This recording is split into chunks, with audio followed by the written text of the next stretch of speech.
crianças, bom dia! Na nossa aula de hoje temos como tema o conto. Provavelmente você deve já ter ouvido algum contos de fada que começa com Era uma vez e termina com Viveram felizes para sempre. Você já deve ter ouvido alguma história relacionada ao conto, como a Branca de Neve, alguns contos fantásticos que vêm trazendo os animais, algo assim que é bem legal. Então vamos lá aprender um pouco sobre o conto? Vamos lá. Conto é um gênero caracterizado por ser uma narrativa curta, tendo como começo, meio e fim da história, narrados de maneira breve. O conto ele costuma ser estruturado em 4 partes, que é a introdução, o desenvolvimento, o clímax e a conclusão. A introdução ele é o início da narrativa, pois aqui descobrimos quem são os personagens, o espaço e o tempo. Temos o desenvolvimento, que apresenta as ações que irão modificar a narrativa, onde os personagens terão que agir para resolver. Temos o clímax, que é um momento de maior tensão da narrativa.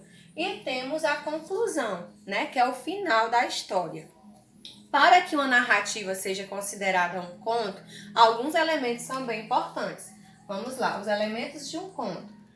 Temos os personagens, que podem ser pessoas, animais, objetos e até seres imaginários.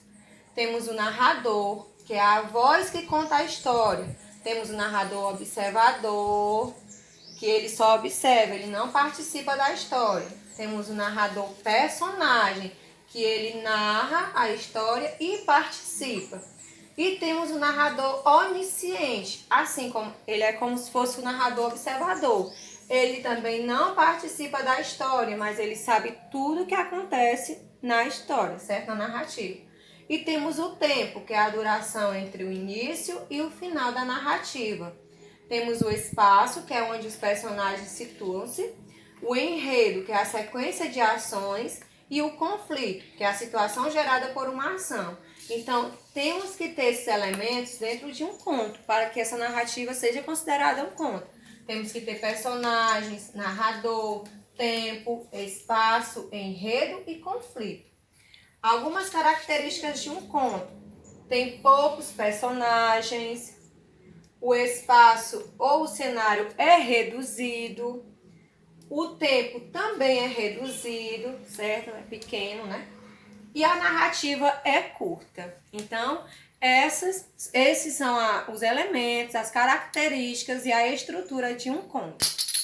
Beijo.